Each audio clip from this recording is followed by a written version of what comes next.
Hello guys, welcome back to my channel against Ram Shetty. మీరు ఎలా ఉన్నారు? నేనైతే చాలా బాగున్నాను. ఇంటి దగ్గరే అందరికీ విషయం పెట్టి ప్లాన్ చేసి అడ్డంగా దొరికిపోయిన పారిజాతం చెంప పగలగొట్టి చంపేస్తానంటూ జోష్నకి వార్నింగ్ ఇచ్చిన దీప. ఇంతకీ ఏం జరిగింది? అసలు ఈ ప్లాన్ ఇప్పుడు ఎందుకు వేశారు? ఈ ప్లాన్ని తర్వాత ఇంప్లిమెంట్ చేయాల్సిన అవసరం ఉంది కదా, ఇప్పుడే ఎందుకు వేశారు అని చెప్పి పారిజాతం అనుకున్నది. మరి ఇంటి దగ్గర విషయం పెట్టి ప్లాన్ చేయడం ఏంటి, మరి అడ్డంగా పారిజాతం దొరకడం ఏంటి, ఇదంతా కూడా వీడియోలో చూసేసి తెలుసుకునేద్దాం. కార్తీక దీపం ఇది నవవసంతం అప్కమింగ్ ఎపిసోడ్స్లో ఏం జరగబోతుంది అనేది ముందుగా తెలుసుకోవడానికి వీడియోని లైక్ చేసి ఛానల్ని సబ్స్క్రైబ్ చేసి పక్కన బెల్ ఐకాన్లో ఆల్ టైప్ చేయండి. మొత్తం మీద పారిజాతం జోష్నతో ఒక మాట అంది. నిన్ను ఈ ఇంటి మహారాణి చేయడానికి నేను ఇప్పటి వరకు పడిన ప్రయాస అంతా ఇంత కాదు. అవసరమైతే ఈ కుటుంబం మొత్తాన్ని చంపైనా నిన్ను ఆ సింహాసనం మీద కూర్చోబెడతాను. ఈ ఆస్తికి వారసురాల్ని చేస్తాను. ఈ పారిజాతం అంటే ఆషామాషి కాదు అన్న మాటలు జోష్న చెవుల్లో బాగా ఎక్కేశాయి. మైండ్లో అవే రివాల్వ్ అవుతూ ఉంటాయి. ఆలోచన చాలా చక్కగా నిదానంగా ఒక స్లో పాయిజన్లా జోష్న మైండ్ని తొలిచేస్తూ ఉంటుంది. అసలు నాయనం ఈ మాట అంది, ఇది కంప్లీట్ అవ్వాలి అంటే చాలా టైం పడుతుంది. ఆల్రెడీ ఇంట్లో ఉన్నటువంటి డాక్యుమెంట్స్లో తాత ఆస్తి మొత్తాన్ని నాకే రాశాడు. మా అమ్మ నాన్న తర్వాత పూర్తిగా నాకే మిగిలిపోతుంది అన్నాడు. ఈలోపు ఈ దీప కార్తిక్ బావ ఇద్దరు కూడా ఇంట్లో పాతుకుపోతూ వీళ్ళ ఇంట్లో అందరికీ ఒకవేళ వాళ్ళకి నిజం తెలిసి ఇంటి అందరికీ నిజం చెప్పేస్తే అప్పుడు నా పరిస్థితి ఏంటనే ఆలోచన జోష్నని మనసుని నిలబడనివ్వదు, కుదురుగా కూర్చొనివ్వదు. ఇంకా జోష్న ఆలోచనని అమలు చేయాల్సిన టైం వచ్చినప్పుడు ఆలోచించకుండా నిస్సంకోచంగా అమలు చేయాలి అని చెప్పి అనుకుంటుంది.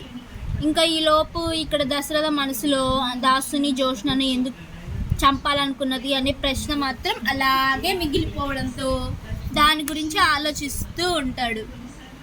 ఇంకా ఇంట్లో దీప కార్తీకుల ప్రవర్తన, కార్తీక్ మరదలు అని చెప్పి మనస్ఫూర్తిగా పిలవటం, దీప బావ అని చెప్పి మనస్ఫూర్తిగా పిలవటం, ఇది కూడా దశరథను వేల ప్రశ్నలకు సమాధానం దొరికినటువంటి పజిల్లా ఆలోచింపజేసి ఉంటుంది. ఇంకా దశరథ ఆలస్యం చేయకూడదు అని చెప్పేసి కార్తీక్ని పిలుస్తాడు. కార్తీక్ వచ్చి ఏంటి మావయ్య అని చెప్పి అడిగేసరికి ఇంకెప్పుడు దశరథని నిన్ను ఒక విషయం గురించి అడగాలి, దాన్ని నేను అడిగిన తర్వాత నువ్వు తప్పుగా అనుకోకూడదు, సరే కదా, నాకు కరెక్ట్ ఆన్సర్ ఇవ్వాలి, అది ఏదైనా తీసుకోవడానికి నేను సిద్ధంగా ఉన్నాను. కాబట్టి నువ్వు నేను అడిగిన ప్రశ్న ఏంటి అనేది తెలుసుకున్న తర్వాత టైం తీసుకొని ఆన్సర్ చెప్పినా పర్వాలేదు, కానీ నాకు ఆ ఆన్సర్ కావాలి అంటాడు. సరే మావయ్య, నువ్వు అడగాల్సిన క్వశ్చన్ అడుగు, దానికి నేను సమాధానం చెప్పడానికి ఎంత టైం పడుతుందో చెప్తాను అని అంటాడు. దాంతో ఇంకా దశరథ అయితే సరే నేను అడుగుతున్న ప్రశ్న సూటిగా ఉంటుంది, సమాధానం నువ్వు నిస్సందేహంగా టైం తీసుకొని చెప్పు అంటూ దీపను నువ్వు మరదలేని ఎందుకు అంటున్నావు, దీప నిన్ను బావా అని ఎందుకు అంటుంది, బావా అని చెప్పి నా కూతురు జోష్న పిలిస్తే కూడా పులికించినంతగా దీప పిలిస్తే నువ్వు పులికించుకుపోతున్నావు, నీది యాక్సిడెంటల్గా జరిగిన మ్యారేజ్ అని నేను అస్సలు అనుకోవట్లేదు. నాకు తెలిసి మీరిద్దరు ఒకరికి ఒకరు ముందే తెలుసు, అలా తెలిసిన మీరిద్దరు ఇక్కడ మళ్ళీ కలుసుకొని పెళ్లి దాకా ఇదంతా తీసుకొచ్చారా, లేక పెళ్ళి యాక్సిడెంటల్గా మీరు అంటున్నట్టుగా నిజంగా యాక్సిడెంటల్గానే జరిగిందా? ఈ రెండు ప్రశ్నలు నన్ను చాలా వేధిస్తున్నాయి కార్తిక్. నువ్వు టైం తీసుకొని చెప్పినా నాకు ప్రాబ్లం లేదు అని అంటాడు దశరథ. సరే మావయ్య,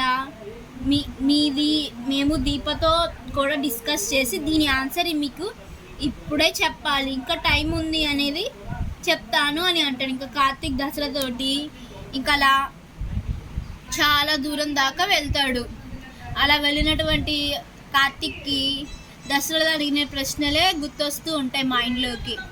అసలు మావయ్య ఎందుకు ఇలాంటి ప్రశ్నలు అడిగాడు అని చెప్పి ఏముంది అనేది చెప్తున్నా అని అంటాడు. ఇంకా కార్తిక్ దశరథతోటి ఇంకా అలా ఇద్దరు మాట్లాడుకొని వెళ్ళిపోయిన తర్వాత ఆ పక్క నుంచి వస్తుంది పారిజాతం, మొత్తం వినేస్తుంది. అసలు దశరథ అడిగిన ప్రశ్నకి వాడు వెంటనే సమాధానం చెప్పాలి కదా, చెప్పలేదు అని దీపతో డిస్కస్ చేసి చెప్తాననడం ఏంటి, దశరథ అది విని సరే అని అనటం ఏంటి, అసలు ఏం జరుగుతుంది ఇక్కడ నాకు అర్థం కావట్లేదు అనుకుంటూ పారిజాతం జోష్న దగ్గరికి వెళ్తుంది. జోష్న తోటి జరిగింది మొత్తం చెప్తుంది. అంటే బావ దీప మాట్లాడుకోబోతున్నారు. అలా మాట్లాడుకున్న తర్వాత ఆన్సర్ తీసుకొచ్చి డాడీకి చెప్తారు. ఇన్ కేస్ ఒకవేళ వాళ్ళకి నిజం తెలిసి ఉంటే ఆ నిజాన్ని ఇప్పుడే చెప్పాలి, తర్వాత చెప్పాలి అనేది డిస్కస్ చేసుకుంటే, ఒకవేళ తర్వాత చెప్దామంటే నిజం తెలిసిపోయినా వీళ్ళిద్దరు బ్రతికుండడం నాకు చాలా డేంజర్. ఒకవేళ ఇప్పుడే చెప్పేస్తే నిజం తెలుసుకున్న ఈ కుటుంబం బ్రతికుండడం నాకు చాలా డేంజర్. సో ఎటు నుంచి ఎటు చూసుకున్నా కూడా ప్రమాదం నా వైపు ముంచుకొస్తుంది. కాబట్టి ఖచ్చితంగా ఈ ప్రమాదాన్ని ఖండించాలంటే నాకు ప్రమాదం సృష్టించబోయే వాళ్ళందరినీ కూడా నేను ఖండించాలి అనుకుంటూ దీప పారిజాతంతో చూడు, నీది 25 బుర్ర కాబట్టి ఆ బుర్రతో పదునుగా గట్టిగా ఒక ఆలోచన చేసి నాకు చెప్పు. ఇంత అందరినీ ఒకే దెబ్బతో లేపేయాలనుకుంటున్నా అంటుంది జోష్న. ఏం మాట్లాడుతున్నావే, ఇంట్లో అందరినీ చంపేస్తావా అనగానే నిన్ను నువ్వు కాదు గ్రాని అన్నాను. అవసరమైతే ఇంట్లో అందరినీ చంపి నిన్ను నా సింహాసనం మీద కూర్చోబెడతాను, మరి ఇంకేంటి బాధపడుతున్నా అని చెప్పి అని అంటుంది. సే అన్నాను. అంటే అవసరమైతే చెయ్యాలి ఆ పని, కానీ ఇప్పటికప్పుడు ఇంత అవసరం ఏమొచ్చింది అనగానే వారసత్వం చేయి జారిపోతుంది కాబట్టి అంటుంది. ఏం మాట్లాడుతున్నావు జోష్న, వారసత్వం ఎందుకు చేయి జారిపోతుంది అని పారిజాతం అడుగుతుంది. అవును పారిజాతం, సారీ, అవును గ్రాని, ఖచ్చితంగా వారసత్వం చేయి జారిపోతుంది. నాకు తెలిసి దీపక్ కానీ బావకు కానీ ఈ ఇంటి వారసురాలు ఎవరు అనే విషయం తెలిసి ఉండాలి అనగానే కొంపదీసి దీపే ఇంటి వారసురాలు అంటావా అని, ఒసే లాస్ట్ టైం ఈ మాట అన్నందుకే నాకు పీక పట్టుకొని ఈసారి మాత్రం అలాంటిది ఏం చెయ్యకు, నాకు ఎందుకు అనుమానంగా ఉంది. వాడు దాన్ని మరదలు అని పిలవటం, అది వాడిని బావ అని పిలవటం, ఈ 2 పిలుపులకు మధ్య జరగవలసిన కెమిస్ట్రీ చాలా చక్కగా జరుగుతుంది. మనస్ఫూర్తిగా పిలుచుకుంటున్నారు, చాలా హ్యాపీగా కూడా ఉంటున్నారు. ఇదివరకటి కంటే చాలా ఎక్కువ హ్యాపీగా ఉంటున్నారు ఇద్దరు అని చెప్పి అనుకుంటూ ఉంటుంది. కొంపదీసి అదే ఇంటి వారసురాల అయ్యుండి ఆ విషయం కార్తిక్ గారికి కానీ తెలిసిందంటే ఇది ఆ అనుమానం డాడీకి కూడా వచ్చింది. మీ ఇద్దరి మధ్యన ఇదివరకటి కంటే బాండింగ్ ఎక్కువ పెరిగింది. అసలు మీరిద్దరు బావ మరదల్ని పిలుచుకోవడానికి మీకు ఆ వరుసలు లేవు, అయినా కూడా ఎందుకు పిలుచుకుంటున్నారు అంటూ డాడ్ బావని అడిగాడు. అంటే అది కాదు, అది విని నీ దగ్గర వచ్చింది నేను అంటుంది పారిజాతం. సో దాన్ని బట్టి చూస్తే కన్ఫామ్గా వాళ్ళిద్దరి మధ్యన ఏదో రిలేషన్ ఉందని చెప్పి అంటుంది జోష్న. అదేమై ఉంటుంది అనగానే ఇంకేమై ఉంటుంది, ఈ ఇంటి వారసురాలు దీప అయి ఉంటుంది, బావ అందుకే దాన్ని మరదలు అని పిలుస్తున్నాడు అయి ఉంటుంది, నీ కొడుకు బావకి నిజం చెప్పేశాడేమో అంటుంది. అంటే దాసుగాడు కార్తిక్ గాడికి నిజం చెప్పేశాడంటావా, అందుకే వాడు దాన్ని మరదలు అని పిలుస్తున్నాడంటావా, నీ లెక్క ప్రకారం నీ అంచే ప్రకారం దీపే ఇంటి వారసురాలు అంటావా అంటుంది. అయితే అయి ఉండొచ్చు కదా, ఎందుకంటే నీ కొడుకు ఇంటి వారసురాల కోసం వెతుకుతూనే ఉన్నాడు కదా, దొరికిందేమో, మనకు చెప్పలేదేమో ఈ విషయం గురించి క్లారిటీగా అని చెప్పి అంటుంది. అలా అంటావేంటి అని చెప్పి అంటుంది. అలా అనకపోతే ఇంకేమనాలి అని చెప్పి అంటుంది. అలానే పారిజాతం అయితే ఖచ్చితంగా షాక్ అయిపోతుంది. గ్రాని అనగానే ఎందుకు కంగారు పడుతున్నావు, ఈ గ్రాని ఉంది కదా, ఏం చేయాలో నేను చెప్తాను, అది నువ్వు చేయి అని చెప్పేసి అంటూ ఇంకా అందరినీ కూడా భోజనానికి రమ్మని చెప్పి, అర్థమైందా నీ అత్తయ్యని అనసూయని ఆ శౌర్యని ఒకవేళ మనం అనుకున్నట్టు దీప ఇంటి వారసురాలు అయితే దాని వారసత్వంగా ఉన్న శౌర్య కూడా ఉండకూడదు అని అంటుంది. అవునే, ఆ మాట అన్నను కానీ ఇప్పుడు నాకు అనుమానం వచ్చింది జోష్న అంటుంది పారిజాతం. ఏంటి చెప్పించావా అని చెప్పి జోష్న అనేసరికి, ఇప్పుడేంటి మనం దీప వారసురాలు అయ్యి ఉండొచ్చు అనుకున్నాం కాబట్టి శౌర్యని కూడా చంపేయాలి అని చెప్పి అనుకుంటూ ఉంటారు. దీప వారసురాలు అయి ఉండొచ్చు అనుకున్నా కాబట్టి శౌర్యని కూడా చంపేయాలని చెప్పి అనుకుంటున్నాం. కానీ ఈ పని నువ్వు ఎప్పుడు చేసావు కదా అంటూ నీకు అప్పుడే అనుమానం వచ్చింది లేక కన్ఫర్మేషన్ వచ్చిందా అంటుంది గ్రాని.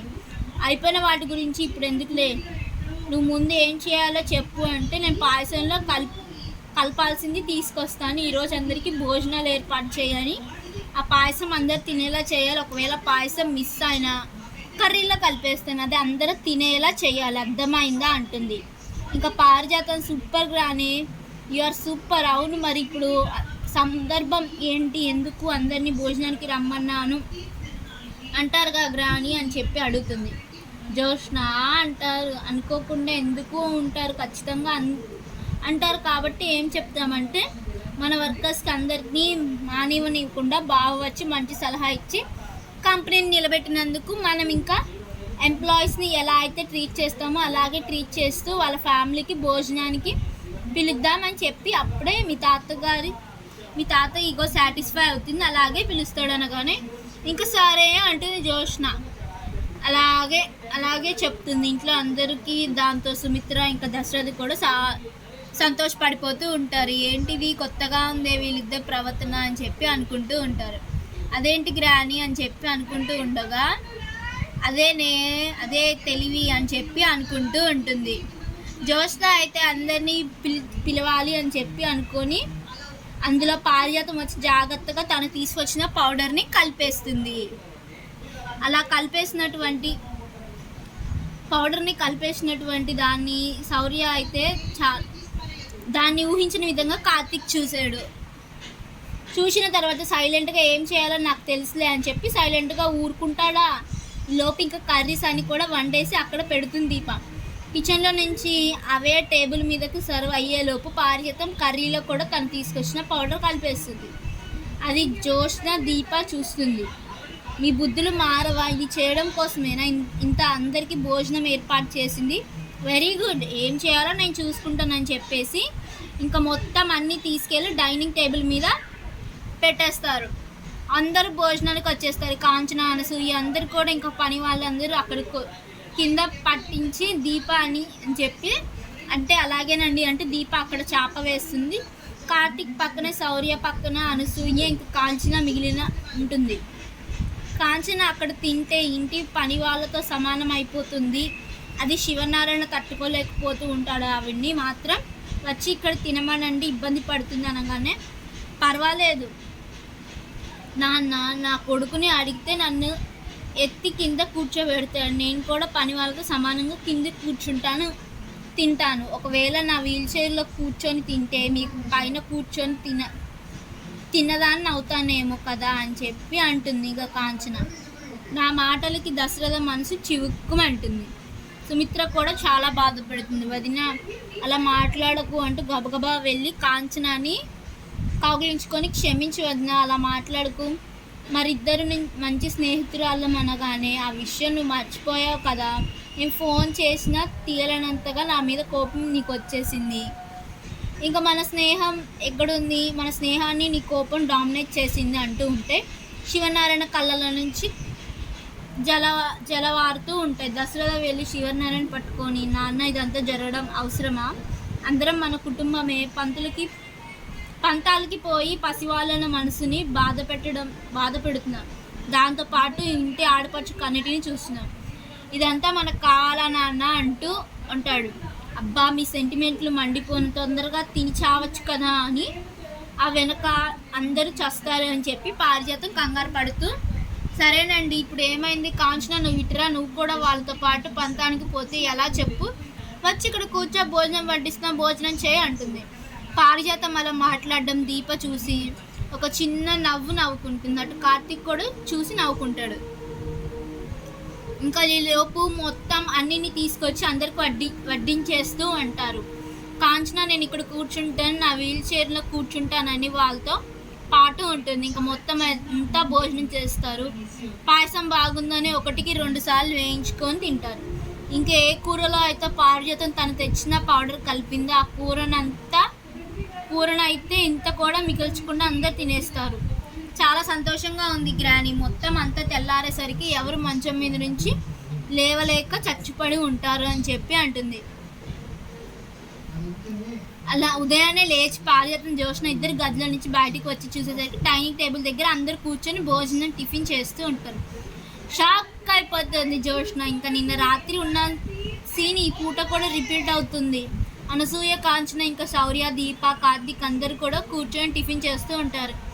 ఇక్కడ వీళ్ళు కూడా కూర్చొని టిఫిన్ చేస్తూ ఉంటారు. ఏం అర్థం కాక కళ్ళు నలుపుకొని చూసేసరికి నిజమే చూస్తుంది, అబద్ధం కాదు అనుకుంటూ ఏం జరిగింది ఏం అర్థం కావట్లేదు అంటుంది కాంచన. సరే పద ముందు టిఫిన్ చేద్దాం, ఆ తర్వాత ఏం జరిగిందో నెమ్మగా తెలుసుకుందాం అని చెప్పి అంటుంది. ఓ అయితే సరే అని చెప్పి అనుకుంటూ ఉంటారు ఇద్దరు. టిఫిన్ చేస్తారు. అలా చేసిన తర్వాత ఇంకా ఎవరి రూమ్స్కి వాళ్ళు వెళ్ళిపోతారు. కాంచన కూడా నాన్న నేను వెళ్తున్నానని చెప్పి అక్కడి నుంచి వెళ్తుంది. అలాగే జాగ్రత్తగా ఇంకా ఇలా దూరంగా ఉండవలసిన అవసరం ఉండదు. కార్తిక్ గారు తను గెలిచాడు కదా, దానికి బదులుగా అన్ని కుటుంబాలంటే మన 2 కుటుంబాలు ఒకటి అవ్వాలని చెప్పి కోరాడు. దానికి నేను అంగీకరిస్తున్నా. మంచి రోజు చూసి నేనే వచ్చి నిన్ను మన ఇంటికి తీసుకొస్తాను. ఇంకా ఆ ఇంట్లో మీరు, ఈ ఇంట్లో మేము అలా ఉండవలసిన పని కూడా లేదు, అందరం ఇక్కడే ఉందాం అంటాడు శివనారాయణ. సంతోషం నాన్న అంటే వెళ్ళిపోతుంది. ఏంటి తాత, అత్తయ్య వాళ్ళు రాత్రి అంతా ఇక్కడే ఉన్నారా అనగానే అవును, మీరందరూ వెళ్ళి పడుకున్నారు. ఆ తర్వాత వీళ్ళు బయలుదేరిన తర్వాత కొంత దూరం వెళ్ళేసరికి వీళ్ళు వెళ్తున్న ఆటో పంచర్ అయిందంట. ఆ టైంలో ఏం లేకపోయేసరికి కార్తిక్ దశరథకి ఫోన్ చేసి కార్తిక్ కార్ తీసుకురమ్మంటే దశరథ కార్ వేసుకొని వెళ్ళి వాళ్ళని మళ్ళీ తీసుకొచ్చాడు. అందరం ఇక్కడే పడుకున్నాం. ఉదయం లేచిన తర్వాత టిఫిన్లు చేసి వెళ్ళమంటే ఉన్నారు అంటాడు. ఇంకా ఒక్కసారిగా జోష్న మనకు తెలియకుండా ఇంత జరిగిందా అనుకుంటే అసలు మనం కలిపినవి ఏమైపోయాయని వంటగదిలో నుంచి వచ్చి అసలు తెచ్చిన పౌడర్ దీంట్లోనే కలిపాను, నీకు తినిపిస్తా, నాకు ఏం జరుగుతుందో తెలుస్తుంది అనగానే పౌడర్ కలిపి తినిపిస్తూ మీ నాయనమ్మ వెంటనే హరి అంటుంది. జోష్న అంటుంది. దీప ఒక్కసారిగా జోష్నను షాక్ అయిపోతుంది. ఏం మాట్లాడుతున్నావు అంటే, నీకు రాని తీసుకొచ్చి కలిపిన పౌడర్ని తింటే నిమిషంలోనే హరి అంటారు. కాకపోతే నిన్న మేమంతా అది తినలేదు కాబట్టి బ్రతుకున్నాం. ఈరోజు మీకు అదే పెడతాను అని చెప్పి అంటుంది. ఏంటే అలా అంటున్నావు అని చెప్పి అంటుంది. ఏం మాట్లాడుతున్నావు, ఏం పెడుతున్నాను అంటున్నావు, మేము కలిసాము అనగానే ఏం కలిపావో తెలీదా నీకు అని చెంప చెల్లు అనిపిస్తుంది దీప. జోష్ని ఒక్కసారిగా గబ్బోయ్ అంటుండటంతో చంపమంటే చేయి పెట్టుకొని అలా చూస్తూ ఉండిపోతుంది. వెంటనే పారిజాతం దీప దగ్గరికి వచ్చి ఏం చేస్తున్నావే అంటే, పెద్దదానివని ఊరుకుంటున్నా, లేకపోతే నీ పీక నులిమేసేదాన్ని, ఎంత ధైర్యం మీ ఇద్దరికి నా కుటుంబాన్ని చంపాలని చెప్పి చూడ్డానికి అంటుంది దీప. నీ కుటుంబం ఏంటే, ఇది నా కుటుంబం అంటుంది. నోర్మి, నీ కుటుంబం కాదని నీకు తెలుసు, ఇది నా కుటుంబం అని కూడా నీకు తెలుసు, ఇంకెందుకే దబాయిస్తున్నావు? ఆ విషయం తెలిసిన తర్వాతే కదా నా కుటుంబం మొత్తానికి ఒకేసారి చంపలేని కంకణం కట్టుకున్నావు అని అనగానే షాక్ అయిపోతుంది జోష్న. పారిజాతం అంటే మనం అవమానించింది నిజమే, ఇది దీపే, ఈ దీపనే మన ఇంటి వారసు అని అంటూ ఉంటే ఎగ్జాక్ట్గా పారిజాతం గారు అదే నిజం, నా కుటుంబాన్ని మీరు రాక్షస హస్తాల నుంచి కాపాడుకోవడానికి నేను ఇక్కడికి వచ్చాను. వీళ్ళకి అనుక్షణం నా 2 కళ్ళతోటి మీ ఇద్దరిని కాపు కాచుకుంటూనే ఉన్నాను. ఎక్కడికక్కడ మీరు చేసే పనులు, మీరు వేసే వేషాలు చూసుకుంటూనే ఉన్నాను. ఒళ్ళంతా కళ్ళు వేసుకొని నా కుటుంబాన్ని కాపాడుకుంటున్నాను అని అంటుంది దీప. ఒక్కసారిగా జోష్న ఏం చేయాలో అర్థం కాదు. ఇంకోసారి కనుక ఇలాంటి ప్రయత్నాలు చేస్తే చంపేస్తానంటూ పారిజాతాన్ని ఇంకా దీప గట్టిగా వార్నింగ్ ఇస్తుంది. చూద్దాం మరి రాబోయే ఎపిసోడ్స్లో ఏం జరగబోతుందో. వీడియో నచ్చినట్లయితే లైక్ చేసి ఛానల్ని సబ్స్క్రైబ్ చేసి పక్కనున్న బెల్ ఐకాన్లో ఆల్ ట్యాప్ చేయండి, మర్చిపోకండి. Thank you.